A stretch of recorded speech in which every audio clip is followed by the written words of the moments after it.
Hey, welcome to Tabletop Skirmish Games. I'm Lee, and in this video we'll be going through all the rules that have been confirmed today for the new edition of Warcry.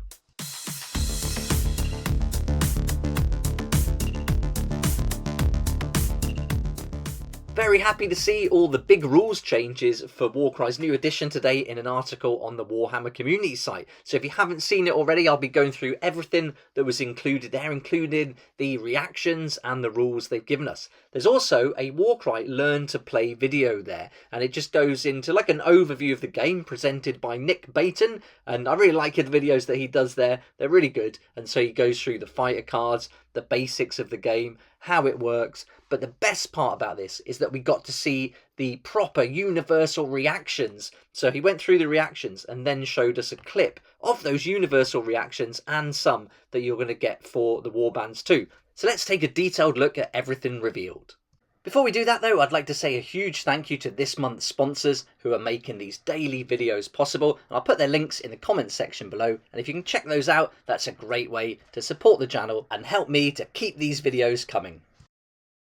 So the new edition has kept the core rules, but there's been changes in 3 places. The first one is reactions, then campaigns, and then rebalancing all the points values for all the 800 fighters you can use in the game. Let's have a look at the reactions first, and a reaction lets your fighters interrupt an opponent's turn by spending one of their actions early. So if that fighter is already activated, they won't be able to use a reaction, so it's interesting because it takes one of their actions away from them. I think this is a nice addition. This doesn't change the rules, it just adds an extra layer to them. So I think it's really good. And in the universal reactions, you get 3. And the first one is the counter. And here a fighter can make this reaction after they are targeted by a melee attack action, but before the hit rolls are made. For each hit roll from that attack action that misses, allocate 1 damage point to the attacking fighter. For each hit roll of 1, allocate 2 damage points to the attacking fighter instead. So I really like that one, especially if you've got an opponent that's going to be rolling a lot of dice against you. I think there's a nice chance here of actually doing some damage back to them. So yeah, really like this first one, the counter reaction. The second universal reaction is take cover, and here a fighter that is in cover can make this reaction after they are targeted by a missile attack action, but before the hit rolls are made. After the hit rolls have been made, roll a dice for each critical hit. On a 4+, that critical hit becomes a normal hit instead, and fighters with the Mount Rumark can't make this reaction though. So another nice one, that's going to reduce some of those ranged volleys coming in at you. So nice chance as well, 50-50 to change that critical hit down to a regular hit. And the third universal reaction is strike them down. A fighter can make this reaction when a visible enemy fighter within 1 inch of them makes a disengage action, but before that fighter moves away. Roll a dice, and on a 4+, allocate D6 damage points to that enemy fighter. So that's a nice one, although, to be fair, I'd hardly ever disengage in Warcry, so yeah, I don't know if I'd use that much, but if you're playing against an opponent that does disengage, this would be really handy. The How to Play video also gave us a look at the Rotmire Creed and Horns of a Shoot reactions, and so you can see here the Rotmire Creed one is Bile Blood, and a fighter can make the reaction when they're targeted by a melee attack action, after the damage is totaled, but before it's allocated to the fighter, roll a dice for each critical hit scored from that attack action. For each 3+, allocate 3 damage points to the fighter that made that attack action. So that's really nice. I like that one a lot. You could do some serious damage in return there. And for the Horns of a Shoot, theirs is called Breath of Cinder and Smoke. Now note as well that on the left you can see the Rumarks. Only the fighters with those Rumarks can use these reactions, so it won't be available to all of the fighters in the warband. But for this, a fighter can make this reaction when an enemy fighter finishes a move action within 3 inches of them.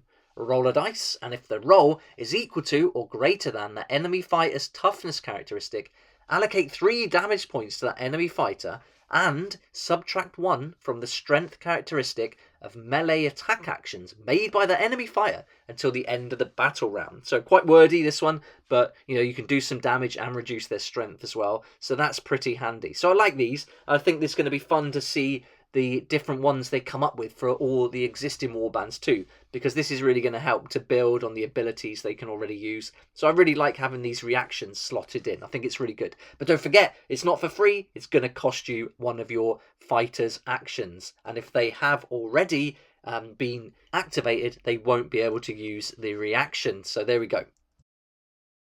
Now let's have a look at the campaign rules. And so these are going to be changing in this new edition. And it tells us in the article that the new campaign rules allow you to set up encampments and send out the warriors to explore the Narwood. So I think that's a really nice idea. I like where they're coming from here. And Warcry's really great for these kind of campaign play style of games. So yeah, I love how they're changing this to match the scenario and the terrain. And it tells us that encampments give your warbands unique benefits, but the hostile nature of Narwood means you'll have to build a new one at some point. So that's pretty interesting too. Your camp could actually get destroyed and you're going to have to move it along. And it also says that quests are going to take fewer battles to complete, but campaign arcs are going to be an optional element that you can bring into play. I love this idea that you send your scouts out to choose the encampment and there'll be different twists and turns along the way, so it's always going to be different each time you play. I love this. Finally, let's look at the rebalancing. So there's going to be some big changes here for the points for all 800 fighters amongst the 40 warbands available for the game. This is great because you can still use all the old warbands, but they're just going to have their points tweaked. So that's just going to change things up a bit. And this is all going to be found in this new Warcry compendium. Now, this is just going to be one book that covers all the Grand Alliances, which I think is really good. They could easily have done this in 4 books, which would have been a nightmare. But of course, if you don't want to play these rules, you don't have to. You can stick to what you've already got, play the Warcry rules that already exist and not worry about these updates. So there's certainly not something you have to do unless you're really interested in keeping up to date as the rules progress.